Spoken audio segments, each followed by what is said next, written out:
Kita mulai saja. Bismillahirrahmanirrahim. Assalamualaikum warahmatullahi wabarakatuh. Waalaikumsalam warahmatullahi wabarakatuh.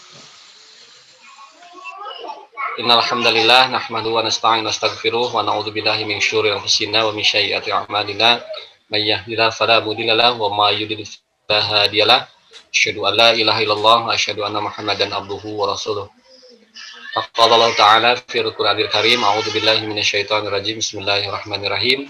Ya ayyuhalladzina amanu taqullaha haqqa tuqatih wa la tamutunna illa wa antum muslimun. Alhamdulillahirabbil alamin. Segala puji milik Allah Rabb semesta alam. Atas maparinan ka orang mangpirang nikmat iman, nikmat Islam, nikmat sehat, nikmat Allah bisa pertemukan ya di media ini, media Zoom meeting ini, yang insya Allah agenda rutin kita yang senantiasa kita laksanakan setiap Ahad pada asar, yaitu bedah buletin kafah ya, yang terselenggara atas dukungan Majelis Ansarullah insya Allah. Alhamdulillahirabbil alamin. Ikhwan fillah, para guru, ustadz-ustadz yang dirahmati Allah Subhanahu wa taala, alhamdulillah kebetulan yang diagendakan untuk MC sebenarnya Ustadz Jajang, karena beliau sedang berada di Garut sehingga tidak bisa, alhamdulillah saya gantikan insyaallah. Untuk buletin kafah ya, buletin kafah, bedah buletin kafah ini yang terbit hari Jumat kemarin, insyaallah itu temanya ini tentang jangan gentar melakukan amar ma'ruf nahi mungkar ya, yaitu buletin kafah nomor 175 24 Jumadil Ula 1442 Hijriah 8 Januari 2021 Masehi.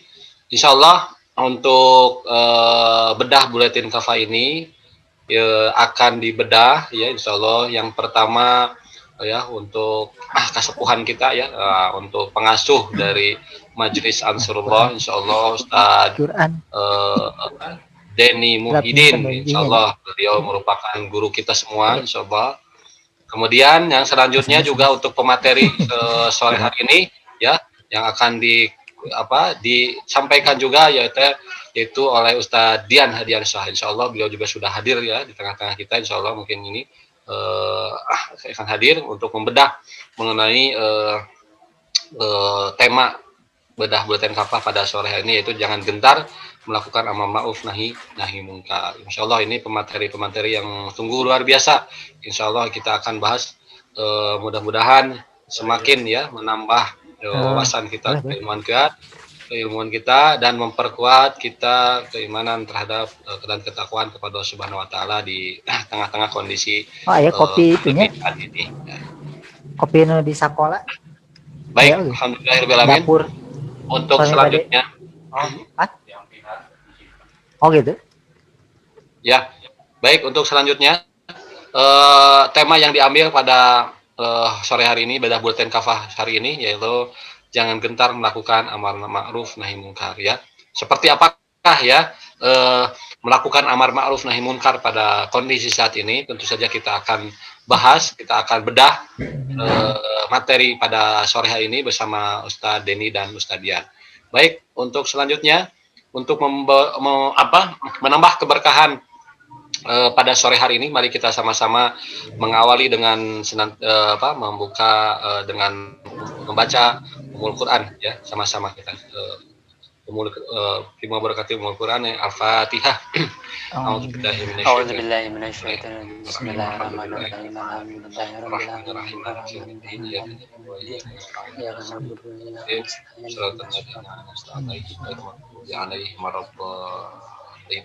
alamin.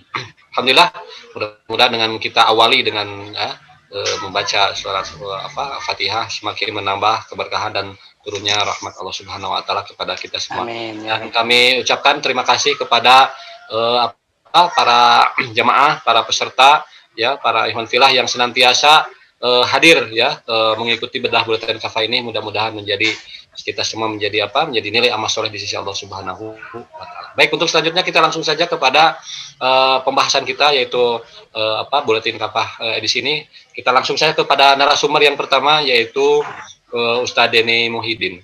Pada Ustadz Denny, tafadhol silakan. Baik, bismillahirrahmanirrahim. Assalamualaikum warahmatullahi wabarakatuh. Waalaikumsalam warahmatullahi wabarakatuh. Alhamdulillahirabbil alamin. Asyhadu an la ilaha illallah wa asyhadu anna Muhammadar Rasulullah. Rabbi shrah li sadri yassir li amri wahlul 'uqdatam min lisani yafqahu qawli. Rabbi zidna ilman warzuqna fahman. Baik, ikhwan fillah rahimakumullah. Di kesempatan kali ini kita seperti biasa di bedah ya, buletin kafah edisi 174 ya. 175. 5. Nah, 75 alhamdulillah. Ya 175 kali ya, 175 Jumat ya, subhanallah, tidak terasa buletin kafah ini sudah beredar ya di seluruh Indonesia, dan kita bersyukur karena dengan adanya buletin ini setidaknya apa yang menjadi buncahan ya rasa yang ada di tengah-tengah umat Islam itu tersampaikan ya, dan tidak hanya tersampaikan tapi juga dibahas, kemudian juga diberikan solusi. Itulah ciri dari buletin kafah ini, sehingga menarik untuk dibaca, pun juga menarik untuk dikaji lebih mendalam ya. Baik, di edisi 175 ini edisi yang memberikan ya pemahaman nanti terkait dengan kewajiban dakwah sebenarnya. Jadi bagaimana kita tidak usah gentar ya, tidak usah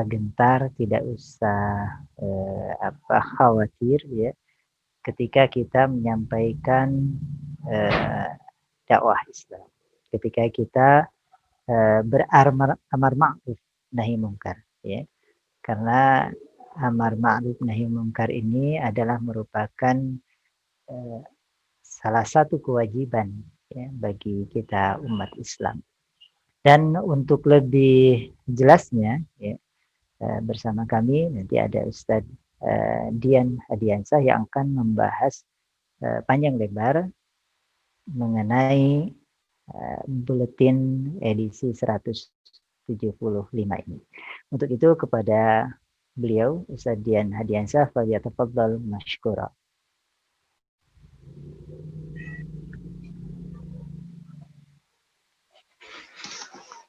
Assalamualaikum warahmatullahi wabarakatuh. Waalaikumsalam. Alhamdulillahirabbil alamin wal 'aqibatu lil muttaqin wala 'udwana illa 'alal zalimin. Asyhadu an la ilaha illallah wahdahu la syarikalah wa asyhadu anna Muhammadan abduhu wa rasuluhu la nabiyya ba'dah. Alhamdulillah, segala puji hanya bagi Allah, Rabb yang maha menguasai alam semesta ini. Alhamdulillah, pada kesempatan ini kita masih diberikan kekuatan dan juga giroh semangat untuk dapat melaksanakan salah satu kewajiban, yaitu thalabul ilmi. Mudah-mudahan dengan hadirnya kita di kajian ini menjadi wasilah turunnya keberkahan dan keriduan Allah Subhanahu wa Ta'ala.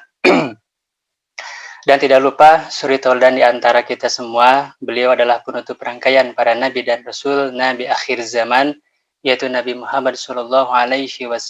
Semoga sholawat serta salam tetap terlimpah curah kepada beliau, juga kepada para keluarganya, sahabatnya, tabi'innya, tabi'ut tabi'innya, dan kepada kita semua selaku umat yang terus berusaha mengikuti sunnahnya. Hadirin yang dimuliakan oleh Allah Subhanahu wa Ta'ala, insyaallah kita sama-sama akan coba membahas ya sedikit ke depan mengenai tema di buletin kafah ini. Jangan gentar untuk melakukan amar ma'ruf nahi munkar. Nah, pertama yang harus kita sama-sama fahami dulu apa itu definisi dari amar ma'ruf nahi munkar.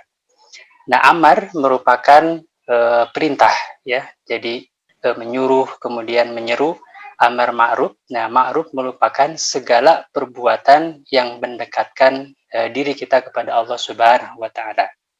Tentunya kita bisa dekat kepada Allah Subhanahu wa taala dengan cara apa? Dengan cara melaksanakan segala yang diperintahkan oleh Allah Subhanahu wa taala. Oleh karena itu, amar ma'ruf memiliki makna menyuruh atau menyeru ya kepada segala perbuatan yang mendekatkan diri kepada Allah, kemudian segala yang diperintahkan oleh Allah Subhanahu wa taala. Kemudian nahi memiliki makna mencegah atau melarang ya. Kemudian munkar adalah segala sesuatu, segala perbuatan yang menjauhkan diri dari Allah Subhanahu wa taala dan itu merupakan perbuatan-perbuatan yang dilarang oleh Allah Subhanahu wa taala dan juga Rasulullah Shallallahu alaihi wasallam. Oleh karena itu, nahi munkar adalah perbuatan untuk mencegah atau melarang ya perbuatan-perbuatan yang dilarang oleh Allah Subhanahu wa taala. Di dalam surat Al-Imran, Allah Subhanahu wa taala berfirman, "A'udzubillahi minasyaitonirrajim. Bismillahirrahmanirrahim. Kuntum khaira ummatin ukhrijat lin-nasi ta'muruna bil ma'ruf wa tanhauna 'anil munkar wa tu'minuna billah." Di sini surat Al-Imran ayat 110 Allah turunkan ketika pada zaman Rasulullah Shallallahu alaihi wasallam itu ada dua orang Yahudi yang bersilang pendapat, yang berbeda pendapat dengan sebagian kaum muslimin atau orang-orang muslim pada waktu itu. Di mana orang-orang Yahudi mengatakan bahwa Yahudi, kemudian Bani Israel adalah umat yang terbaik. Nah, sementara kaum muslimin, sebagian orang-orang yang lagi diskusi ataupun berdebat dengan orang Yahudi tersebut mengatakan bahwa umat terbaik itu adalah kaum muslimin, yaitu orang-orang Islam. Nah, sehingga akhirnya Allah Subhanahu wa taala menurunkan surat Al-Imran ayat 110 ini kepada Rasulullah Shallallahu alaihi wasallam. Nah, apa yang dimaksud dengan khairu ummah? Khairu ummah, nah sebaik-baiknya umat, menurut Imam At-Tabari bahwa yang dimaksud dengan umat yang terbaik itu adalah umat penyempurna. Jadi umat yang menyempurnakan umat-umat sebelumnya. Kemudian merupakan umat terakhir pula, gitu ya, umat terakhir dan umat yang terhormat di hadapan Allah Subhanahu wa taala. Kemudian menurut Imam Ibnu Katsir bahwa khairu umat ini adalah umat mayoritas penghuni surga kelak. Nah, karena di dalam hadis dikatakan bahwa penghuni surga itu nanti akan berbaris, berkelompok sebanyak 120 barisan. Dan dari 80 barisan itu adalah dari umatnya Rasulullah Shallallahu alaihi wasallam. Nah, jadi khairu umat ini adalah umat yang dispesifikasikan, yaitu siapa? Yaitu kita, orang-orang muslim, ya, orang-orang muslim yang dimulai dari zamannya Rasulullah Shallallahu alaihi wasallam kemudian sampai akhir zaman. Kemudian di ayat selanjutnya bahwa ciri-ciri, gitu ya, di kalimat selanjutnya khairu ummah yang dikatakan sebagai umat terbaik itu apa? Ukhrijat linnas, yang diturunkan kepada manusia, ta'muruna bil ma'ruf. Jadi karakternya itu senantiasa ataupun bergemar untuk melakukan ataupun menyuruh kepada yang ma'ruf. Nah, yang ma'ruf ini tadi sudah disampaikan bahwa segala apapun yang diperintahkan oleh Allah Subhanahu wa taala itu merupakan ma'ruf. Nah, perintah-perintah Allah apabila kita lihat di dalam Al-Qur'an ada yang bersifat jazm, kemudian ada yang bersifat ghairu jazm. Nah, yang bersifat jazm artinya tegas dari Allah Subhanahu wa taala. Contohnya, aqimus shalah, dirikanlah salat, kemudian wa'atuz zakah, dan tunaikanlah zakat, kemudian kutiba alaikumus syiyam, diwajibkan atas kamu berpuasa pada bulan Ramadan, kemudian kutiba alaikumul kisos, diwajibkan kepada kalian untuk melakukan kisos gitu ya. Kutiba alaikumul qital, diwajibkan atas kalian perang gitu ya. Ini merupakan perintah-perintah Allah yang sifatnya itu tegas. Oleh karena itu, perintah Allah yang sifatnya tegas atau jazm ini merupakan hukumnya wajib. Jadi ketika kita melaksanakan perintah-perintah Allah tersebut, itu mendapatkan pahala. Kemudian ketika kita tidak melaksanakan, maka akan ada dosa yang diberikan kepada kita, yang jatuh kepada kita, dan itu harus dipertanggungjawabkan. Kemudian perintah Allah juga ada yang bersifat ghairu jazm, yaitu perintah Allah yang sifatnya tidak tegas. Contoh, ya ini salah satu ayat favorit bagi kita semua, ayat favorit bagi para laki-laki, surat An-Nisa ayat 3 gitu ya, yang insya Allah sudah pada paham semua. Fankihu ma tobalakum minan nisa'i masna wasulasa waruba. Nah ini merupakan perintah dari Allah. Nikahilah oleh kamu sekalian gitu ya, dari wanita yang kamu ingini, yang kamu inginkan. Langsung dibilangnya 2, 3, 4 gitu kan, tidak satu dulu. Berarti ya, kalau misalkan ayatnya itu berhenti sampai di sana, maka wajib hukumnya memiliki istri lebih dari satu, seperti itu. Cuman di sini Allah Subhanahu wa taala meneruskan ayatnya, fa in khiftum, dan jika kalian merasa khawatir, merasa ragu gitu ya, fa in khiftum alla ta'dilu, tidak bisa berlaku adil, nah fawahidatan, maka cukup satu, kata Allah. Nah artinya poligami atau nikah lebih dari satu itu hukumnya tidak wajib ya. Jadi alhamdulillah kita tidak berdosa ya.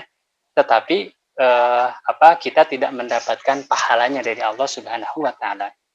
Jadi perintah Allah yang bersifat ghairu jazm itu adalah sunnah. Nah, cuman mana sunnah yang lebih tepatnya sebetulnya bukan sunnah tapi mandub. Kenapa? Karena dalam hadis man rogiba anis sunnati falaisa minni, barang siapa yang tidak mengikuti sunnahku maka dia bukan golonganku. Jadi sunnah di sana adalah tauladan ya, kemudian contoh, termasuk sumber hukum, itu dikatakan sunnah gitu ya. Nah, jadi lebih tepatnya sebetulnya itu mandub. Jadi di dalam Quran, kemudian sunnah. Jadi sunnah di dalam perintah Allah maknanya ketika dilaksanakan, maka itu mendapatkan pahala.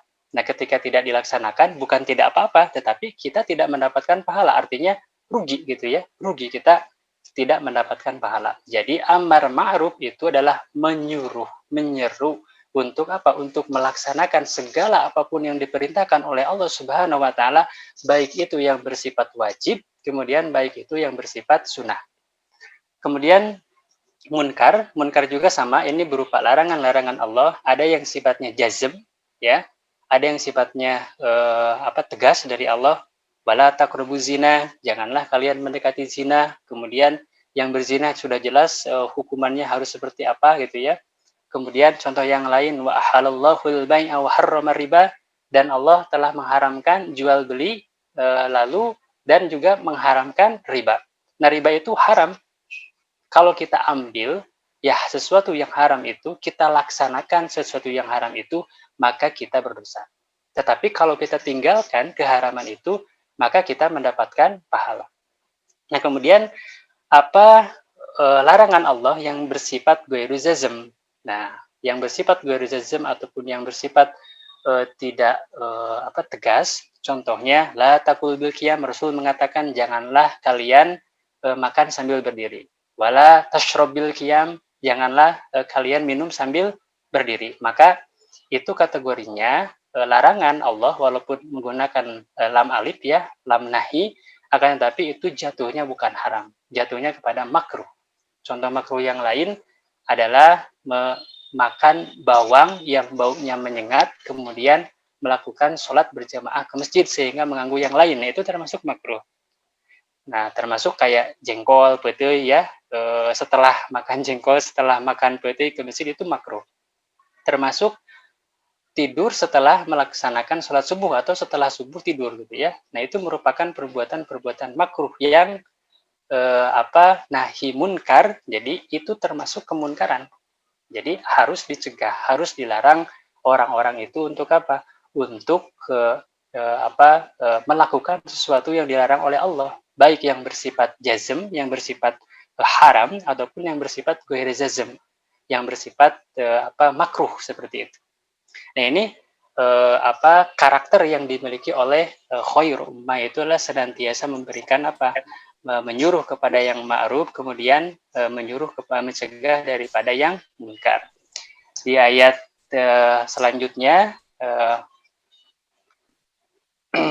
tu'minuna billah. Jadi orang khair ummah tersebut selain amar ma'ruf nahi munkar, beriman, harus beriman kepada Allah Subhanahu wa taala. Nah, oleh karena itu Imam At-Tabari menyimpulkan bahwa amar ma'ruf itu adalah menyuruh kepada apa? Menyuruh mengamalkan syariat-syariat Allah Subhanahu wa taala. Bukan hanya satu, tetapi seluruhnya harus dilaksanakan.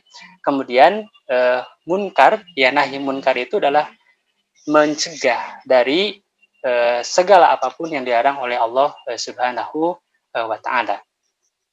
Nah, ini kepada siapa kita harus menyeru, kepada siapa kita harus mencegah, kepada siapapun, pribadi kita, keluarga kita, saudara kita, anak kita, masyarakat, tokoh gitu ya, sampai ke level yang lebih tinggi, yaitu kepada orang-orang yang ada di pemerintahan ataupun para penguasa. Ini pendapatnya Imam Al-Ghazali. Nah, kemudian ada keutamaan bagi orang yang melakukan amar ma'ruf nahi munkar sebagaimana yang disampaikan oleh Rasulullah Shallallahu Alaihi Wasallam di dalam hadis yang diriwayatkan oleh Imam Ahmad. Yang pertama adalah orang yang sering ataupun banyak membaca Al-Quran. Manusia yang terbaik menurut Rasulullah Shallallahu Alaihi Wasallam yang pertama adalah sering ataupun banyak membaca Al-Quran, banyak hafalan Qurannya. Yang kedua adalah orang yang paling takwa kepada Allah. Nah, ini posisi paling tiga. Posisi ketiga, ya manusia yang paling terbaik di hadapan Allah sebagaimana yang Rasul sampaikan adalah orang yang paling gemar, orang yang paling giat untuk melaksanakan amar ma'ruf nahi munkar. Nah, ini berat mana antara amar ma'ruf dengan nahi munkar? Tentunya kita pahami bahwa kita rasakan bahwa sangat berat untuk mencegah orang-orang melaksanakan kemunkaran, ya. Itu lebih berat. Kenapa? Resikonya ada karena mereka suka, kemudian kita ganggu kesukaan mereka sehingga mereka memberikan perlawanan ataupun menimbulkan ketidaksukaan kepada kita. Nah, ini karakter yang dimiliki salah satu oleh orang-orang Yahudi atau Bani Israel oleh Allah Subhanahu wa taala dijelaskan dalam surat Al-Maidah ayat 78. A'udzubillahi minasyaitonirrajim.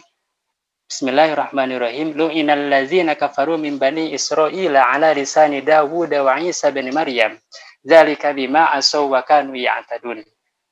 Jadi lu'inal ladzina kafaru min bani Israil, telah dilaknat ya orang-orang kafir dari siapa? Dari Bani Israel, yaitu orang-orang Yahudi. Ala lisani Dawud, melalui lisannya Dawud wa Isa bin Maryam, dan melalui lisannya Isa bin Maryam. Zalika ya bima asaw wa kanu ya'tadun, mereka itu durhaka dan selalu melampaui batas. Nah, di ayat selanjutnya ayat 79, kanu mereka, siapa? Orang-orang Yahudi, orang-orang Bani Israel itu la yatahawna am munkarin fa'alu. Mereka tidak mencegah perbuatan mungkar yang selalu mereka perbuat di lingkungan mereka. Labi sama kanu yaf'alun, sungguh amat buruk ke apa yang mereka perbuat. Ini nauzubillah min dzalik.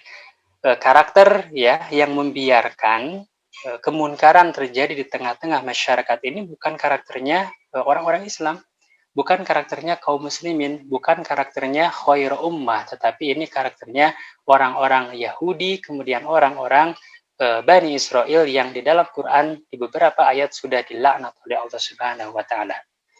Kemudian apa yang harus kita lakukan? Rasulullah Shallallahu Alaihi Wasallam bersabda dalam hadis yang masyhur, Man ra'a minkum munkaran falyughayyirhu biyadihi, barang siapa yang melihat ro'a ya, melihat kemunkaran, falyughayyirhu biyadihi. Ro'a itu tidak harus dengan mata, tetapi boleh ada informasi yang memang sahih kemudian sampai kepada kita ada kemunkaran, maka itu sudah termasuk kewajiban untuk kita untuk menggoyir, untuk merubah. Biyadihi, dengan tangannya atau dengan kekuasaannya. Fa illam yastati fa bilisanihi, jika tidak mampu dengan lisannya. Fa illam yastati, apabila tidak mampu dengan qalbihi, dengan hatinya. Wa huwa wadzalika adaful iman, dan yang demikian itu yakni dengan hati, mengingkari ya dalam hati bahwa tidak senang dengan kemungkaran-kemungkaran, dengan kezoliman-kezoliman yang dilakukan, maka itu selemah-lemahnya iman. Imam Ali pernah mengatakan bahwa ada 3 hal yang paling berat dilakukan oleh manusia.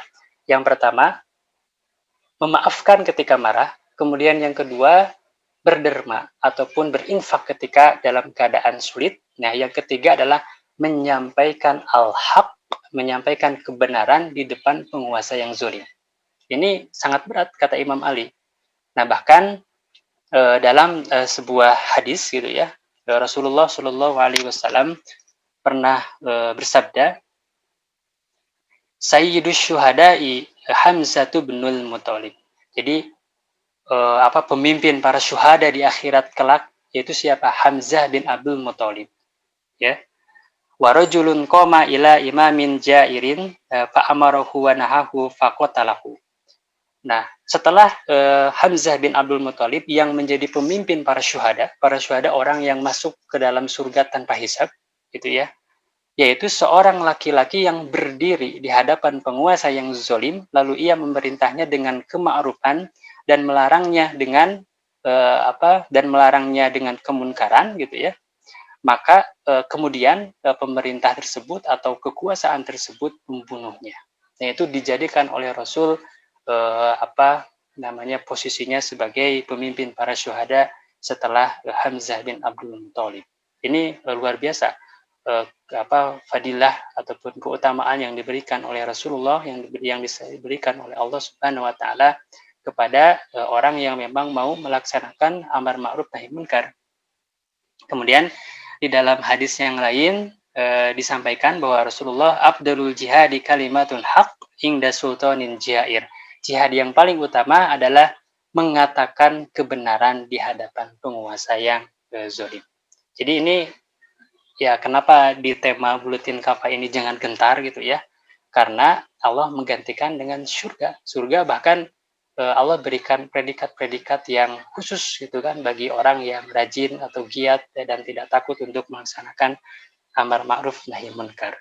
Di dalam hadis riwayat Ibnu Majah disampaikan bahwa ada kekhawatiran dari Rasulullah Shallallahu Alaihi Wasallam ketika kita diam kemudian tidak mencegah kemunkaran yang terjadi di masyarakat, maka khawatir kata Rasul bahwa Allah akan menurunkan azab bagi mereka. Bagi siapa ketika azab diturunkan tidak akan lihat-lihat, tidak akan pilah-pilah mana yang beriman, mana yang enggak, semuanya akan dihancurkan, gitu kan. Kemudian dalam hadis At-Tirmidzi bahwa renungan salah satu penyebab mungkin doanya kita tidak makbul di hadapan Allah Subhanahu wa taala adalah apa? Adalah dengan membiarkan kemunkaran yang terjadi, kedzaliman yang terjadi di tengah-tengah kita semua. Nah, bahkan nauzubillahi min dzalik sampai kita meridhoi atas kezaliman tersebut, atas kemunkaran tersebut. Oleh karena itu kita sebagai hamil dakwah, sebagai pengemban dakwah harus berusaha untuk senantiasa istiqomah, kemudian menjaga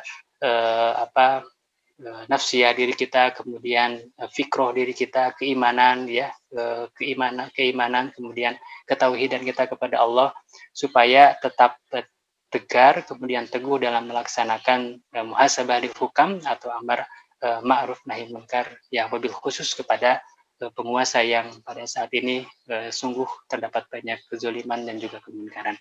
Itu saja mungkin yang dapat saya sampaikan. Mohon maaf apabila ada kekurangan. Insya Allah nanti dilanjut dengan diskusi kalau ada yang ditanyakan. Nanti Ustadz Denny ya, ada Syekhuna sama Ustadz Atim yang bisa menjawab. Saya sampai sini saja sepertinya. Kalau pertanyaan-pertanyaan lebih tenang sebetulnya. Kenapa? Karena ada guru-guru yang nanti kalaupun misalkan ada yang sulit pertanyaannya bisa dibantu seperti itu. Ada Ustadz Yus ya. Ada Ustadz Yus juga. Itu saja mungkin Ustadz. Mangga, hatur nuhun, syukran. Alhamdulillahirrahmanirrahim. Jazakallahu khairan kepada Ustadz kita, Ustadz Dian Hadiansyah yang sudah menyampaikan ya pemaparan atau membedah buletin kafah mengenai amar ma'ruf nahi munkar ini, yaitu jangan gentar ya terhadap tetap melaksanakan amar ma'ruf nahi munkar dengan berbagai macam kondisi. Tadi juga sudah dijelaskan bagaimana apa itu amar ma'ruf ya, seperti apa itu amar dan seperti apa juga nahi munkar ya. Alhamdulillah. Sudah begitu jelas pemaparan dari Ustadz Dian, meskipun tadi ada nyerempet kepada Mas Nawas Pulasa ya. Nah ini itu ini sudah senyum itu tadi dari tadi juga Ustadz ini. Ya. Jadi baik untuk selanjutnya kita untuk menghangatkan lagi diskusi kita pada bedah buletin kafah ini, tentu saja sebelum nanti Pak materi menambahkan lagi nanti mengenai amal kita akan langsung saja dulu ke membahas ya pertanyaan-pertanyaan, mudah-mudahan dengan disampaikan pertanyaan-pertanyaan ini menambah hangat diskusi kita pada sore hari ini di kondisi yang dingin ini ya, kondisi yang hujan ini, mudah-mudahan menambah ya kekuatan kita, menambah sebagian semangat kita insya Allah. Baik, ini sudah ada pertanyaan yang masuk ya ke di chat. Baik, langsung saja. Bismillahirrahmanirrahim. Izin bertanya Ustadz, saya Sugeng dari Kampung Paralon Bojong Soang. Terkait amar ma'ruf nahi munkar, salah satunya perkara riba. Di medsos ada aplikasi pembayaran yang dengan jelas menyatakan bahwa dalam kegiatan muamalah aplikasi tersebut mendapatkan bunga bank hasil dari transaksi muamalah aplikasi tersebut. Lalu mereka menambahkan bunga bank tersebut mereka gunakan untuk kegiatan sosial seperti membangun masjid, pesantren, fakir miskin, dan anak yatim. Para pengguna aplikasi tersebut mengapresiasi dan mendoakan kebarokahan terhadap amal tersebut. Maksudnya bunga bank disalurkan untuk kegiatan sosial.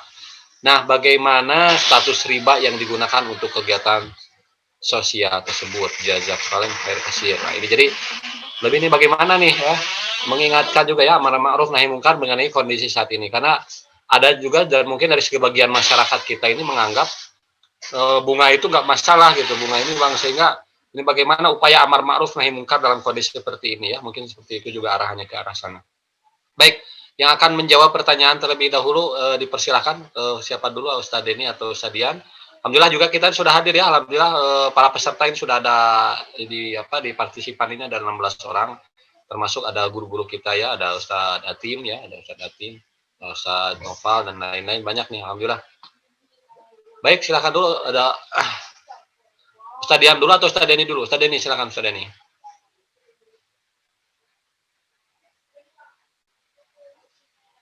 Mic-nya Ustadz mute, masih di mute.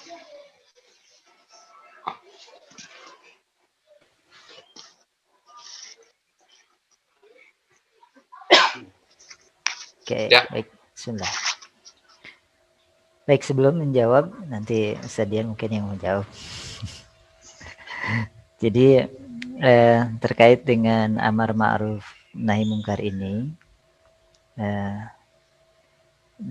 saya kutip di dalam hal ini, bahwa Imam An-Nawawi itu ketika memberikan penjelasan tentang bab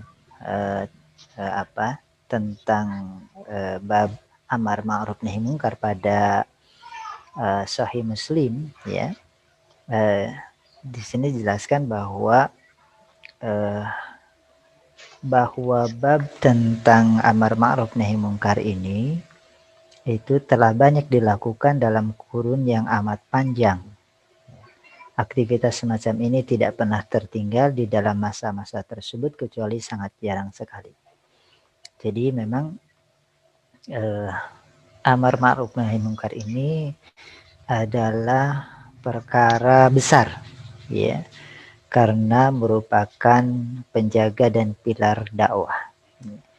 Jika kemaksiatan telah banyak dilakukan, niscaya azab Allah akan menimpa secara merata baik kepada orang yang solih, ya, maupun orang yang banyak berbuat dosa, ya.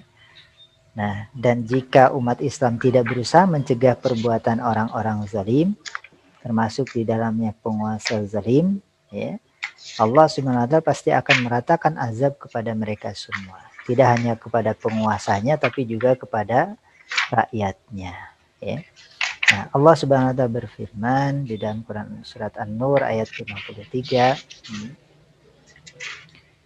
A'udzu billahi minasyaitonir rajim, falyahdharil ladzina yukhalifuna an amrihi an tusibahum fitnatun aw yusibahum adzabun alim.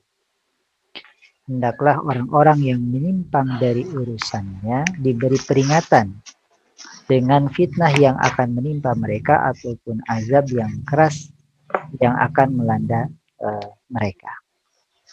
Jadi kebutuhan kita akan amar ma'ruf nahi mungkar ini sangatlah mendesak dan penting. Ya, jadi penting sekali perkara ini sebagaimana kebutuhan kita akan kehidupan itu sendiri. Jadi kalau disebutnya mungkin sebagai poros hidup. Nah, ya, biasanya sebutnya dakwah itu sebagai poros hidup, ya.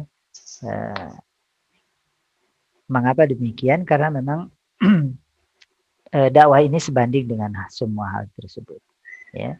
Sehingga gambaran ini Nabi SAW sampaikan, ya, di dalam hadis riwayat Al-Bukhari, ya, yang cukup panjang, di mana di sini disampaikan yang artinya perumpamaan orang yang menetapi hukum-hukum Allah dan menjaganya adalah laksana suatu kaum yang menumpang kapal. Sebagian orang menempati bagian atas dan sebagiannya lagi menempati bagian bawah. Orang-orang yang berada di bawah jika hendak mengambil air minum akan melewati orang-orang di bagian atas. Di antara mereka kemudian ada yang berkata, seandainya saja kami lubangi kapal ini di bagian kami, tentu kami tidak akan merepotkan orang-orang bagian atas. Jika orang-orang di bagian atas membiarkan tindakan dan keinginan orang-orang yang ada di bagian bawah, niscaya semua orang, jadi tidak hanya yang melubangi, tapi semua, ya, semuanya, semua penumpang yang ada di kapal itu akan tenggelam. Sebaliknya, jika mereka berusaha mencegahnya, mereka semuanya akan selamat. Nah, ini hadis ini menggambarkan secara jelas betapa amar ma'ruf nahi mungkar itu sebanding dengan keberlangsungan kehidupan dan keselamatan masyarakat. Jadi kalau ada penguasa zalim kemudian kita biarkan, yang karam itu bukan penguasanya saja, gitu, tapi juga masyarakatnya. Dan kita bisa rasakan, ya, bagaimana kezaliman penguasa itu imbasnya juga akan dirasakan, bahkan yang bisa jadi yang pertama kali merasakan adalah masyarakatnya, gitu, ya, karena kebijakannya menyeluruh terhadap masyarakat, gitu.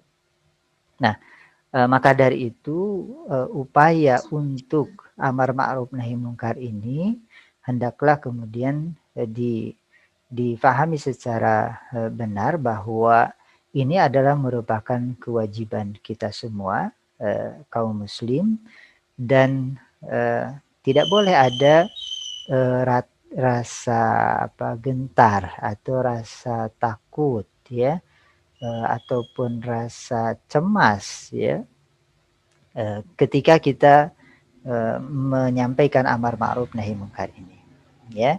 Betapapun yang kita sampaikan itu, ya, hatta kemudian bisa menghantarkan kepada kematian, ya, seseorang, itu adalah merupakan resiko dakwah, ya, resiko dakwah yang sebenarnya bahkan ada yang menyampaikan itu bukan resiko, karena yang namanya kematian mah yang ada mau yang dakwah ataupun tidak juga pasti mengalami kematian ini. gitu. Tapi ya begitulah memang seringkali gitu ya di apa di apa ya dibuat seolah-olah gitu ya. Seolah-olah kalau kita melakukan amar ma'ruf nahi mungkar itu bahayanya lebih besar daripada tidak melakukan hal tersebut. Padahal bahaya yang paling besar ya paling paling banter kan kematian ya, dan semua orang pasti mati gitu ya, seperti itu. Jadi hal ini juga perlu menjadi perhatian kita bahwa tidak mesti kita risau atau kemudian cemas ya ketika kita berupaya senantiasa menyampaikan amar ma'ruf nahi mungkar dengan berbagai konsekuensinya. Dan ini adalah merupakan juga konsekuensi keimanan kita, ya, keimanan kita kepada Allah dan Rasul-Nya, di mana amar ma'ruf nahi mungkar ini adalah merupakan kewajiban, ya, yang melekat kepada diri kaum muslim. Allahu a'lam bishawab. Baik, untuk pertanyaan tadi, mangga silakan. Barangkali Ustaz Dian sudah mempersiapkan jawabannya. Allah alam. Oh, gitu. Oh, siap, Ustaz. Mangga Kak Ustaz Dian, seperti nama Ustaz Deni nanti bisa menjelaskan lagi pemaparan tadi mengenai amar ma'ruf nahi mungkar, memperjelas lagi. Silakan mungkin berbagi Ustaz Deni kepada Ustaz Dian untuk silakan jawabnya. Ya, di dalam surat Al-Baqarah 275 sudah jelas ya. A'udzubillahi minasyaitonirrajim. Alladzina ya'kuluna riba, yaitu orang-orang yang memakan riba, la yakumuna, mereka tidak akan dapat bangkit dari kubur pada hari kiamat, illa kama yakumul ladzina yatakhabbatuhus syaitanu minal mas. Ya, melainkan berdirinya atau bangkitnya orang orang yang kerasukan setan ya, dan juga kegilaan seperti itu yang memakan riba.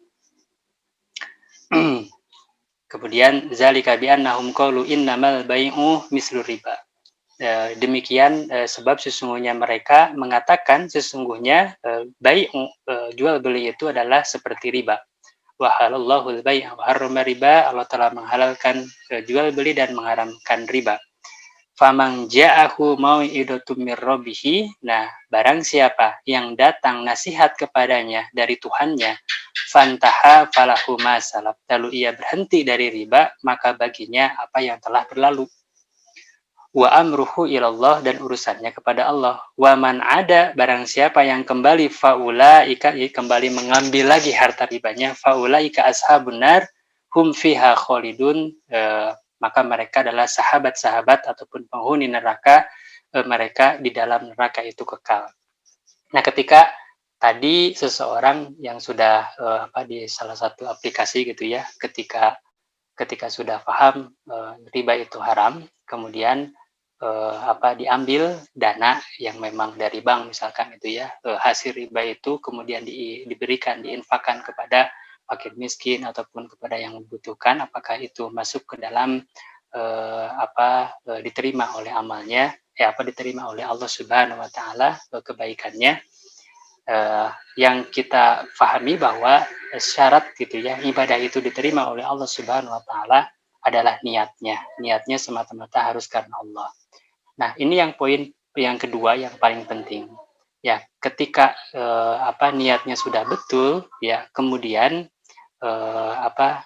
syariatnya, tata caranya gitu ya, tata cara pengambilan hartanya, mengusahakan hartanya itu melalui jalan-jalan yang tidak disesuaikan, yang tidak sesuai dengan apa yang disyariatkan oleh Allah, apa yang tidak sesuai dengan Rasulullah, maka batilun, maka itu akan tertolak. Contoh misalkan kita berinfak gitu ya, niatnya baik, tetapi kita mencuri hartanya itu, kemudian dibagikan kepada orang-orang yang butuh. Apakah diterima? Batil, tertolak gitu. Dan bagaimana dengan harta riba, dia dapat dari harta riba walaupun itu misalkan limpahan gitu ya, kemudian limpahan dari banknya diterima, kemudian dibagikan lagi, apakah itu akan diterima? Itu batilun, itu akan tertolak. Sebagaimana bahkan khusus gitu ya, untuk riba ada salah satu hadis disampaikan oleh Rasulullah Shallallahu Alaihi Wasallam bahwa perumpamaan harta yang diinfakkan di jalan Allah gitu ya, diinfakkan di jalan Allah hasil riba untuk kebaikan apapun gitu ya, untuk amal soleh itu seperti kita menyuci baju putih dengan air kencing. Nah, kiranya kalau dengan mencuci dengan air kencing apakah akan bersih atau tidak? Justru akan tambah bau. Jadi sudah jelas itu tidak akan diterima oleh Allah Subhanahu wa taala harta yang memang diperoleh dari riba. Ya, termasuk bukan hanya diinfakannya tetapi jadi kita harus khawatir ketika ibadahnya, ya sholatnya, ya zakatnya, kemudian itu makannya itu dari riba. Nah, ini yang berat gitu kan, bahwa sebagaimana disampaikan oleh Rasul seperti mencuci dengan air kencing. Itu saja mungkin Ustaz tanggapannya. Enggak yang lain Ustaz Deni. Alhamdulillahirrahmanirrahim, ya sudah sangat jelas ya pemaparan dari Ustaz Dian mengenai kondisi mencampur ya antara tadi bahwa syarat amal diterima itu diantaranya adalah ya niatnya karena Allah, ikhlas karena Allah, kedua juga ittiba kepada Rasul atau mengikuti apa yang telah disyariatkan oleh Allah dan Rasulnya.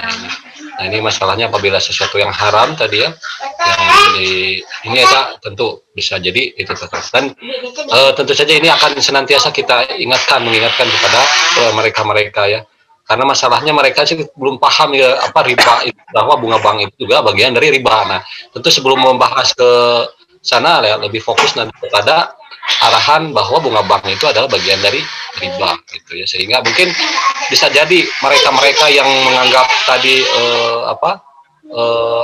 kondisi dari uang bunga itu bisa diinfakkan, mereka belum menganggap bahwa bunga bank itu riba ya, karena memang dilegalkan oleh ini, mungkin kan dilegalkan oleh pemerintah gitu, sehingga seolah-olah boleh, padahal secara syariat itu diharamkan. Nah, mungkin nanti ya silakan, bisa jadi ini kita ada tambahan ya, dan kita juga hadir lebih karena ada forum juga, bagian forum diskusi. Silakan bagi yang mau menambahkan dipersilakan di forum ini. Kemudian juga bagi yang bertanya silakan layangkan saja lewat chat. Baik Ustaz Deni, ada yang mau ditambahkan mengenai tambahan dari Ustaz Dian tadi? Persilakan Ustaz. Ya, nampaknya cukup ya untuk menjelaskan pertanyaan tadi. Yang memang perlu kita sampaikan sebenarnya di tengah-tengah masyarakat itu, kalau terkait dengan keharaman riba itu rasanya mungkin hampir semua kaum muslim mengetahui hal itu riba, hanya ketika pada tataran faktanya seperti apa saja yang termasuk riba. Nah, ini nampaknya kaum muslim yang lainnya menjelaskan kepada yang belum memahami, termasuk juga terkait dengan bunga bank yang itu sesungguhnya adalah termasuk ke dalam riba ini ya. Nampaknya gitu. Barangkali yang lain bisa menyampaikan. Alhamdulillah. Ya, jazakumullah khairan kepada Ustaz Dian dan Ustaz Deni yang sudah menjawab pertanyaan tadi dari Bapak Sugeng. Ya, ada yang mau menambahkan mungkin? Ustaz. Oh iya, silakan. Alhamdulillah, Ustaz Datin, silakan. Ini saya sambil nyetir ya kondisinya, jadi Masya Allah. Ya, sambil lihat kitab. Luar biasa. Silakan. Alhamdulillah, terima kasih. Ustaz Dian menjawab sudah dengan sangat baik tentang riba tadi itu. Yang belum dijawab itu sisi yang lainnya, yaitu sisi orang yang menerima bantuan. Kan mendoakan kan itu ya, didoakan keberkahan gitu. Enggak, jadi itu masalah, itu adab yang baik ditunjukkan oleh orang yang menerima bantuan itu tanpa melihat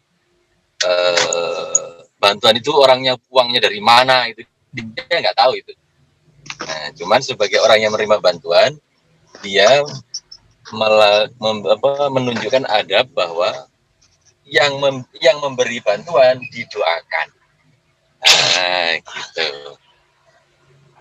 Nah, jadi bagi orang yang mendoakan dan menerima nggak ada masalah itu. Itu saja saya tambahkan. Alhamdulillahirobbilalamin. Jazakallah khairan katsir pada masalah apa tadi itu man ro'a minkum kata ro'a itu sudah benar. Jangan sampai nanti ada orang ada yang berpendapat kan itu bunyi teksnya itu pakai ro'a itu kan melihat dengan mata itu. Saya kan nggak lihat dengan mata gitu. Jadi saya nggak terkena kewajiban itu man ro'a minkum munkaron itu. Nah, kalau ada orang berpendapat begitu harus dijelaskan bahwa kata ro'a di situ bermakna alimah. Kata ro'a itu bermakna alimah. Dalam kitab Fathul Mubin itu adalah kitab syarah dari hadis arba'innya Imam Nawawi rahimahullah taala. Itu dijelaskan bahwa kalimat makna ro'a itu bermakna alimah. Artinya mengetahui. Asal dia tahu, dia sudah kena itu. Gitu ya. Hanya masalahnya penjelasannya nanti kan beda-beda sesuai dengan kekuatannya. Gitu.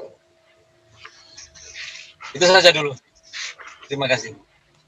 Alhamdulillah. Baik, alhamdulillah Ustaz Atim yang sudah menambahkan ya mengenai ini yang tadi di sisi lain yang mungkin belum terjawab oleh para pemateri mengenai bagaimana hukumnya ya mendoakan tadi bagi yang menerima bantuan. Yang menerima bantuan itu tadi kan ke masjid, ke panti yatim ya itu sebagai itu adabnya adalah mendoakan. Insyaallah alhamdulillah sudah terjawab untuk yang ketiga. Kemudian nanti tinggal dakwahnya di sisi yang memang tadi ya karena bisa jadi sebagian masyarakat ini menganggap bahwa riba teh rentan hungkul gitu ya, rentan yang suka berkeliling di mana ke rumah-rumah nawarin apa atau di pasar-pasar ya. Seolah-olah riba tuh di situ ya karena pinjam kemudian mengembalikan harus jumlah banyak.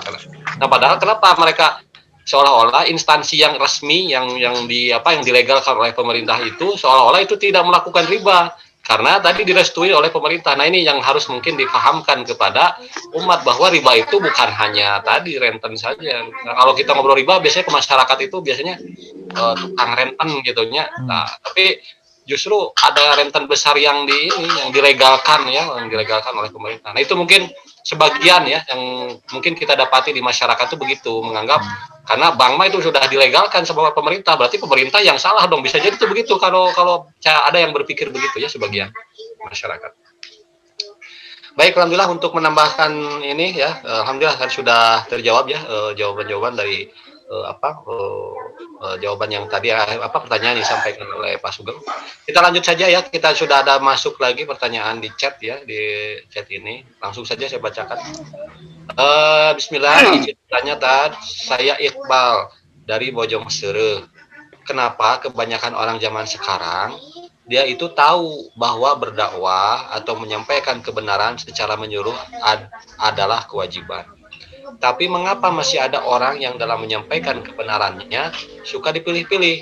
Contoh, ada suatu pengajian yang dibahasnya hanya fikih ibadah saja, tanpa membahas materi yang lain, seperti diharamkannya riba. Nah, itu pertanyaannya mungkin ya.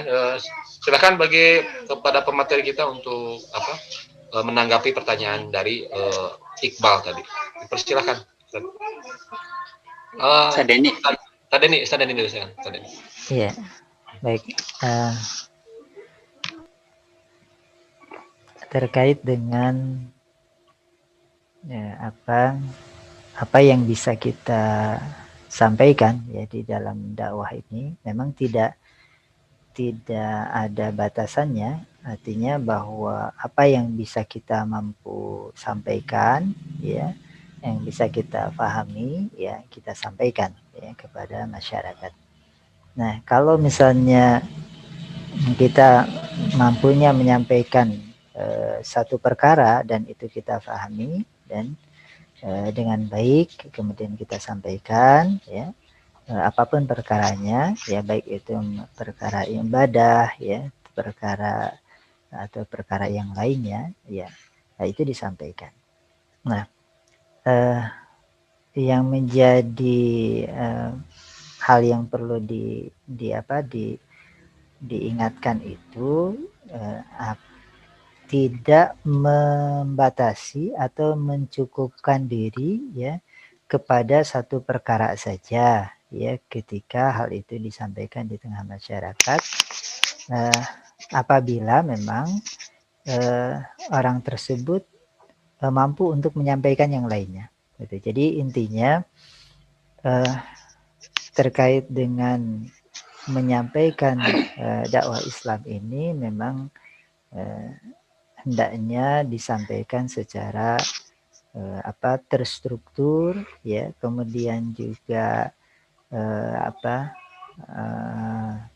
dari A sampai Z-nya begitu, sehingga masyarakat bisa memahaminya secara utuh gitu ya. Jadi seperti misalnya kalau di dalam kitab ya, kitab-kitab itu kan dijelaskan kalau tentang misalnya tentang ibadah itu dari A sampai Z sampai selesai. Kemudian nanti juga ada kitab tentang ekonomi Islam dari A sampai Z disampaikan dan sebagainya seperti itu. Artinya bahwa ketika hal itu telah disampaikan, kemudian kita cek bagaimana pemahaman masyarakat tentang hal tersebut. Kemudian setelah bisa dipahami dengan baik, kita beralih kepada materi berikutnya. Terus demikian sampai kemudian masyarakat bisa memahami Islam itu secara utuh ya, secara utuh. Termasuk juga perkara-perkara yang seringkali itu katompernakeun atau bahkan barangkali disampaikan tetapi tidak tuntas ya, atau kemudian disampaikan sepintas. Nah, ini juga perlu diperhatikan karena yang namanya perkara Islam memang kalau bisa itu disampaikan secara tuntas dan disampaikan secara jelas ya, jelas, bahkan kalau bisa guluyur gitunya, rincian kalau kita bisa mampu menyampaikannya secara rinci gitu, sesuai dengan apa yang memang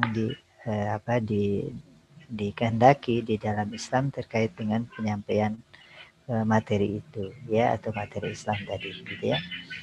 Sehingga nanti pemahaman yang ada di tengah-tengah masyarakat itu adalah pemahaman yang utuh ya, pemahaman yang utuh. Contoh misalnya terkait dengan kewajiban dakwah ini ya. Jadi kewajiban dakwah ini ya itu adalah merupakan kewajiban atas fardan setiap individu muslim ya. Jadi tidak terkecuali setiap individu muslim itu terkena kewajiban ini ya, tentunya dengan hal yang dijelaskan ya di dalam hal ini ya, bahwa kalau kita mampu menyampaikan walaupun hanya satu ayat ya sampaikan gitu ya. Kalau kita mampu lebih banyak ayat ya kita sampaikan juga gitu ya. Jadi tidak kitman, jadi tidak tidak pelit ya di dalam menyampaikan menyampaikan perkara Islam ini ya, seperti itu. Dan tidak perlu gentar memang ya, tidak perlu takut misalnya perkara jihad gitu, aduh khawatir nih misalnya seperti itu, nggak perlu ya, sampaikan saja ya, sampaikan saja. Atau misalnya perkara riba, nggak khawatir. Nah, seringkali ada kekhawatiran itu biasanya itu tidak muncul atau bukan muncul dari permasalahan materinya sebenarnya, karena kalau materi kan bisa kita banyak kitab, bahkan sekarang ya dengan adanya media sosial itu bisa kita lebih mudah ya untuk bisa menyampaikannya secara jelas ya, sebagaimana apa yang kemudian disampaikan oleh oleh para ulama ya. Nah, jadi hal yang perlu kita perhatikan itu adalah bahwa di dalam menyampaikan dakwah ini semata-mata lillahi ta'ala. Jadi semata-mata karena Allah Subhanahu wa taala ya. Tidak ada niat yang lain ya, termasuk juga tidak takut karena lain kecuali takut karena Allah Subhanahu wa taala. Sehingga kita menyampaikan perkara Islam ini ya apa adanya saja gitu ya. Jadi apa adanya saja gitu. Jadi disampaikan gitu. Walaupun terasa pahit ya sampaikan saja gitu ya seperti itu. Memang Islam itu harus disampaikan secara baik dan benar gitu. Nah, tinggal nanti yang perlu diperhatikan juga adalah di dalam membahasakan materi-materi Islam ini sehingga mudah dipahami oleh orang yang kita sampaikan materi tersebut ya, karena ini tentunya akan berbeda misalnya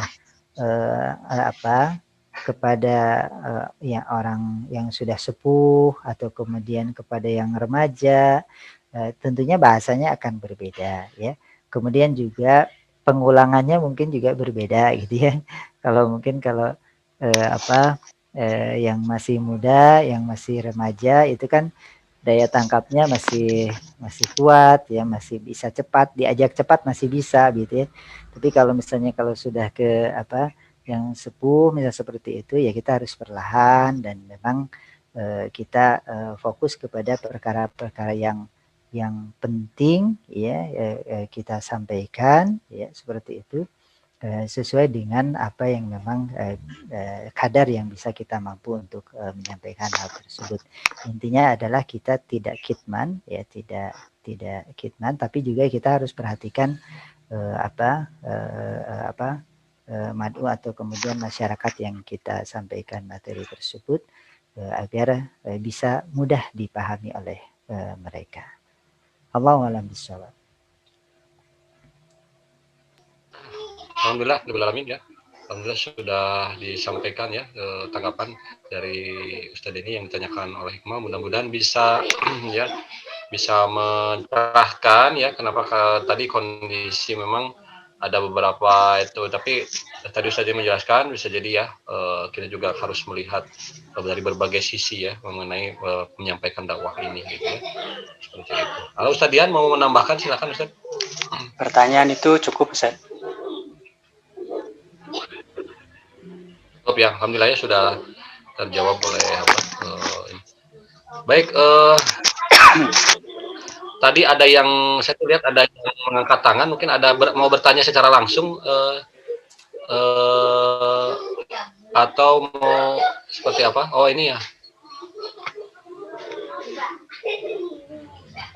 Oke, langsung saja mungkin ke ini ya. Ini Pak Pandi tadi kalau tidak salah, beliau juga langsung nulis juga di chat ya. Bismillah, izin bertanya, bagaimana supaya kita menyampaikan amar ma'ruf nahi munkar berani secara langsung? Kalau secara umum sudah biasa para ustadz menyampaikan. Nah, ini tips berarti ya. Tips bagaimana supaya menyampaikan amar ma'ruf munkar berani secara langsung gitu ya. Kalau mungkin para ustadz itu sudah terbiasa ya, mungkin di sini yang sudah terbiasa menyampaikan itu sudah terbiasa menyampaikan secara umum. Tapi bagaimana bagi yang mungkin tips bagi yang mulai menapaki jalan dakwah ini agar memiliki keberanian untuk mau menyampaikan amar ma'ruf nahi munkar. Mungkin itu ya, silakan. Ustadz Dian sekarang, Ustadz Dian mangga.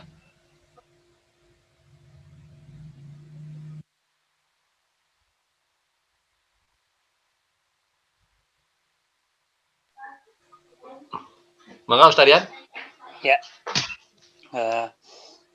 Ini sebelum yang Ustadz Pandi barusan ada dari Ustadz Noval ya di chat yang di atasnya itu terkait adab-adab dalam menyampaikan amar ma'ruf nahi munkar, dan mungkin ada korelasinya ya pertanyaan dari Pak Pandi barusan. Ya, pertama memang maksudnya secara langsung tadi berani gitu ya, berani untuk menyampaikan maka memang untuk amar ma'ruf nahi munkar ini ada adab-adabnya gitu kan. Yang pertama adalah kita harus memahami hakikat apa itu ma'ruf, kemudian apa hakikatnya munkar. Ya, seperti yang memang barusan sudah dijelaskan, dipaparkan, ma'ruf itu apa, kemudian munkar apa. Nah, itu penting untuk kita pahami terlebih dahulu sebelum melakukan amalan itu, sebelum menyuruh kemudian melarang orang lain. Kita harus paham dulu. Kemudian yang kedua adalah harus ikhlas ya. Ikhlas semata-mata hanya mengharapkan keriduan Allah Subhanahu wa taala. Bukan ingin mendapatkan posisi, bukan ingin mendapatkan jabatan, bukan ingin mendapatkan materi. Nah, itu penting gitu ya untuk menyampaikan amar ma'ruf nahi munkar itu harus ada keikhlasan. Kemudian adalah yang ketiga adalah harus kasih sayang. Ya, dasarnya itu kita memang cinta gitu kan terhadap saudara kita, terhadap anas, terhadap seluruh manusia, sebagaimana yang disampaikan, yang difirmankan oleh Allah Subhanahu wa taala di dalam surat An-Nahl ya ayat 145. Ya, sudah ini termasuk masyhur ya ayatnya. A'udzubillahi minasyaitonirrajim. Ud'u ila sabili rabbika bil hikmah. Jadi serulah kepada jalan Tuhanmu dengan hikmah. Hikmah itu dengan perkataan yang benar, tetapi maksudnya perkataan yang bisa membedakan antara hak dan batil. Wal mau'idotil hasanati, dan pelajaran-pelajaran yang baik dan nasihat-nasihat yang baik. Nah, nasihat-nasihat yang baik itu dari mana? Dari Al-Quran. Kasih pelajaran, kasih mau'idotil hasanah. Wajadilhum, dan kalaulah misalkan harus sampai ada berdebat gitu ya, berdiskusi lebih dalam tentang perkara-perkara hal itu, misalkan dari segi dalil-dalilnya, kuatu dalilnya, maka wajadilhum billati hiya ahsan, dan berdebatlah atau bantahlah mereka itu billati hiya ahsan, dengan cara yang lebih baik, bukan dengan cara yang hasan. Ini caranya menggunakan ahsan, yang paling baik, yang lebih baik, seperti itu. Itu adab yang memang harus kita kedepankan. Makanya tidak boleh gitu ya dari kita mengkritik, kemudian membenarkan, meluruskan amar ma'ruf nahi munkar itu menyerang pribadi, kemudian menggunakan menyerang ya personal, menggunakan kata-kata yang kasar, itu tidak boleh. Karena diperintah di Quran dikatakan waqulu qaulan syadida, dan katakanlah perkataan yang ya benar gitu kan. Waqulu qaulan karima, dan katakanlah perkataan yang karim, yang mulia. Kemudian waqulu qaulan layyina, dan katakanlah perkataan yang lemah lembut gitu. Supaya apa? Supaya bisa menyentuh. Ya, jangankan kepada saudara kita ataupun orang-orang yang memang dia itu masih muslim gitu ya, melakukan kemunkaran, kezoliman yang luar biasa kepada kita. Ini Allah menyuruh kepada siapa? Kepada Nabi Musa alaihi salam untuk mengingatkan Fir'aun itu, yang jelas kedolimannya luar biasa kan. Yudabbihuna abnaakum wa yastahyuna nisaakum. Jadi Fir'aun itu memerintahkan ya mereka membunuh anak laki-laki dan membiarkan hidup anak perempuan. Itu kan kezaliman yang luar biasa. Bahkan posisi dia bukan seorang muslim, seperti itu.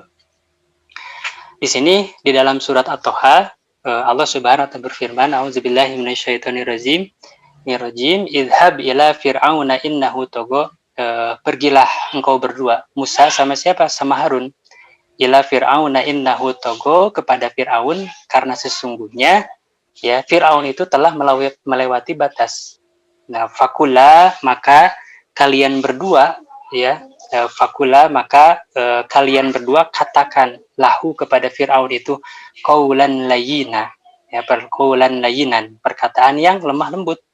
La'allahu yatadzakkaru, supaya mudah-mudahan ya ia siapa Fir'aun itu yatadzakkaru, mengambil pelajaran, au yahsya, atau ia menjadi takut. Nah, itu memang harus ya kita kedepankan dalam melakukan amar ma'ruf nahi munkar. Kemudian yang keempat adalah harus sabar ya, sebagaimana yang diperintahkan oleh Luqman kepada ayahnya. dalam surat Luqman ada ayat 31, ya bunayya aqimis sholata, wahai anakku dirikanlah sholat, wa amur bil ma'ruf, dan suruhlah manusia untuk berbuat ma'ruf, wanha anil munkar, dan cegahlah mereka dari yang munkar, wasbir, dan bersabarlah, alama asobak, terhadap apa-apa yang menimpa mu. Inna dzalika min azmil umur, sesungguhnya yang demikian itu, sabar itu adalah termasuk perkara yang sangat penting. Jadi kita sabar ketika sampaikan dengan cara yang baik, cara yang lembut, kemudian tidak menyerang pribadi, ternyata mereka masih menolak gitu kan. Ternyata malah malah mendolimi kita, menjarakan kita, menyiksa kita. Di sini Allah menyampaikan sabar. Karena itu adalah min azmil umur, adalah perkara-perkara yang sangat penting seperti itu. Kemudian yang kelima, harus dikerjakan oleh diri kita sendiri. Ini yang paling berat, ya. Di surat Al-Baqarah Allah katakan, Allah berfirman, wala taku dalam jadi atamuruna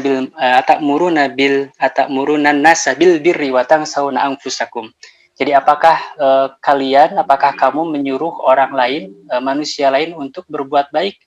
Atamuruna bil birri wa tansawna, dan kamu melupakan anfusakum, dirimu sendiri, wa antum tasfunal kitab, apakah kamu padahal kamu membaca kitab. Ini Allah Subhanahu wa taala ingatkan. Jadi jangan kita menyuruh orang lain, kemudian kita mencegah orang lain untuk tidak melakukan tidak melakukan keharaman, sementara diri kita masih melakukan hal itu. Nah, ini sangat penting gitu ya. Sangat penting. Walaupun betul dalam perintah dari Rasul, balighu anni walau ayah, sampaikan walaupun satu ayah, itu memang kewajiban berdakwah ya. Karena kalau nunggu diri kita, kalau nunggu keluarga kita, kalau nunggu saudara kita sampai baik dulu, ya memang berat gitu ya. Maka tetap disampaikan saja, sembari dalam catatan kita jangan melupakan diri kita. Jadi kita upayakan untuk perbaiki. Di dalam As-Saff dikatakan, a'udzubillahi minasyaitonirrajim, ya ayyuhalladzina amanu, wahai orang-orang yang beriman, lima taquluna ma la taf'alun. Nah, mengapa kalian mengatakan apa-apa yang kalian tidak kerjakan?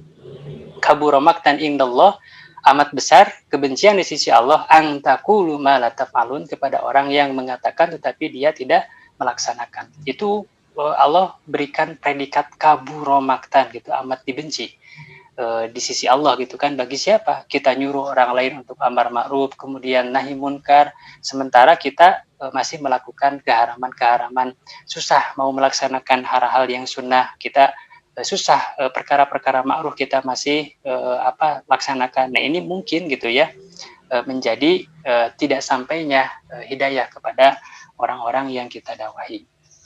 Kemudian yang keenam ya, harus fokus pada perkara yang lebih besar gitu ya. Jika misalkan ada saudara kita atau teman kita yang memiliki permasalahan, banyak perintah-perintah yang tidak dilaksanakan, kemudian banyak larangan yang masih dilaksanakan, maka kita bisa fokuskan dulu pada perkara yang paling besar. Misalkan contoh sholatnya dia masih susah, maka boleh kita fokuskan untuk sholat dulu. Nah, sekarang misalkan kezaliman yang dilakukan oleh penguasa, nah salah satu kezaliman yang paling besar ya adalah apa? Dengan meninggalkan hukum-hukum Allah. Maka ketika kita fokus pada dakwah menyeru kepada penegakan syariah, termasuk khilafah, maka itu termasuk perkara yang besar. Kenapa? Karena walaupun memang ada ibadah-ibadah yang masih bisa dilaksanakan tanpa hadirnya hukum Islam, tetapi banyak perkara-perkara lain yang lebih banyak kemadorotannya, mafsadatnya dengan tidak terapannya hukum Islam. Maka kita dengan memfokuskan untuk mendakwahkan gitu ya, melakukan amar ma'ruf nahi munkar terhadap penegakan syariat Allah, itu bagian dari adab yang memang harus kita kedepankan. Kemudian ini penting ya, yang ketujuh, bicara hanya dalam yang diketahui ilmunya saja. Jadi kita sampaikan sesuatu yang memang kita setelah tadi paham hakikatnya, kemudian kita juga tahu ilmunya gitu kan. Jangan sampai ya ya pokoknya mah begitu, ikut-ikutan misalkan kayak gitu. Seperti disampaikan oleh Allah dalam surat Al-Isra, wala takfu ma laisa laka bihi ilmun inna sam'a wal basara wal fuada kullu ulaika kana anhu mas'ula. Jadi kata Allah, janganlah kalian mengikuti apa-apa yang kalian tidak mengetahui ilmu tentangnya, gitu kan. Kenapa? Kata Allah, inna sam'a, karena pendengaran, wal basara, dan penglihatan, wal fuada, dan juga hati, kullu ulaika kana anhu mas'ula. Semuanya itu akan diminta pertanggungjawaban oleh Allah Subhanahu wa taala. Jadi penting ya sebelum melakukan amar ma'ruf nahi munkar, kita pahami dulu. Kalau misalkan bahasnya tentang kemusyrikan, ya bahas dulu, kita pahami dulu kemusyrikannya. Walaupun tadi ya poinnya itu yang jangan sampai dengan poin-poin tadi, dengan adab-adab yang tadi kemudian kita merasa belum memiliki kecukupan ilmu gitu ya, kemudian kecukupan ya persiapan gitu kan, materi-materinya, kemudian sampai menghentikan kita tidak melakukan amar ma'ruf nahi munkar, itu juga keliru. Karena kalau ngambil standar kita berilmu itu ya tidak akan beres-beresnya gitu ya. Bahkan ya ilmu yang banyak merasa kita banyak itu hanya setetes di lautan ilmunya Allah Subhanahu wa taala. Yaitu mungkin Ustadz sedikit adab-adabnya, karena emang penting gitu ya untuk kita menyampaikan amar ma'ruf nahi munkar ini harus memiliki adab-adabnya. Tidak semata-mata kemudian mengkritisi saja, termasuk di era teknologi sekarang, menggunakan medsos, menggunakan fasilitas-fasilitas elektronik, maka harus menggunakan tetap ya kata-kata yang bijak seperti itu. Kemudian ya sebagaimana yang tadi sudah disampaikan di dalam Al-Quran seperti itu. Itu saja mungkin untuk yang pertanyaan terakhir. Alhamdulillah. Sungguh ya jelas sekali ya yang disampaikan Ustaz Dian mengenai adab dalam menyampaikan tadi ya, ada lemah lembut, ada tidak menyerang personal, ada harus bersabar juga seperti itu ya. Ada 6 poin ya yang kita tangkap tadi ya. Mudah-mudahan ini menjadi penguat kita bagaimanapun tadi ya, tapi tidak menutup diri manakala seolah-olah karena ilmu kita baru sedikit tapi tidak menjalankan amar ma'ruf nahi munkar. Itu juga salah ya, tidak benar juga. Tapi tetap saja ya, apapun ilmu pun yang kita miliki, kita senantiasa agar beramar ma'ruf nahi munkar, sembari kita memperbaiki diri terus untuk menambah wawasan keilmuan kita. Baik, alhamdulillahirabbil alamin. Alhamdulillah ini waktu sudah menunjukkan jam 17.29 ya, berarti sesuai akadnya itu sampai jam 17.30 ya. Sebelum ini, karena tidak ada lagi pertanyaan yang masuk ya, mungkin untuk acara bedah buletin kafah ini kita akan cukupkan dulu. Tapi sebelum cukupkan, saya akan berikan dulu kesempatan untuk closing statement kepada dua pemateri kita, itu Ustaz Denny dan Ustaz Dian ya, sebelum kita closing. Baik, ada Ustaz Denny, silakan untuk closing statementnya seperti apa. Baik. Informasi kajian nanti malam, Ustaz. Oh ya. Yes. Baik, nanti disampaikan oleh Sadis. Hadirin rahimakumullah. Jadi kewajiban amar ma'ruf nahi munkar ini semata adalah ini merupakan perintah Allah, dan ketika kita melaksanakannya adalah dalam rangka taqarrub ilallah, mendekatkan diri kita kepada Allah sehingga kita beroleh keridhoannya. Nah, maka dari itu, apa sesungguhnya yang membuat Allah ridho dan apa pula yang membuatnya murka ya? Maka jawabannya tidak lain bahwa sesungguhnya yang membuat Allah meridhoi hambanya adalah ketaatan kepadanya. Ketaatan itu adalah sekumpulan perbuatan ma'ruf yang telah ditentukan oleh syariat bagi umat Islam dan mereka dituntut untuk melaksanakannya. Sebaliknya, yang membuatnya murka, yang membuat Allah Subhanahu wa taala murka adalah kemaksiatan kepadanya. Kemaksiatan kepada Allah yaitu sekumpulan perbuatan mungkar yang telah ditentukan oleh syariat dan umat Islam diperintahkan untuk meninggalkannya. Demikian. Allahu a'lam bishawab. Alhamdulillahirrahmanirrahim. Demikian ya closing statement dari Ustaz Denny sebagai pemateri. Kemudian selanjutnya kepada Ustaz Dian. Silakan untuk closing statement-nya. Udah cukup dari Ustaz Denny ya. Sudah cukup, alhamdulillah ya. Itulah closing statement yang disampaikan oleh pemateri Ustaz Denny dan Ustaz Dian juga sudah terwakili. Alhamdulillah tak terasa waktu kita sudah menunjukkan jam 17.31 menit. Berarti inilah mungkin kesempatan kita untuk bertatap muka lewat video meeting ini, Zoom meeting ini, yang insya Allah setiap pekan kita akan senantiasa kita lanjutkan ya untuk bedah buletin kafah di tema-tema yang lebih menarik lagi insya Allah di tema-tema selanjutnya, dan dengan diisi oleh narasumber yang luar biasa ya, yang hari ini juga sungguh luar biasa pemaparannya oleh Ustaz Dian dan Ustaz Denny yang begitu sampaikan dengan hujah-hujah yang insya Allah dengan kuat.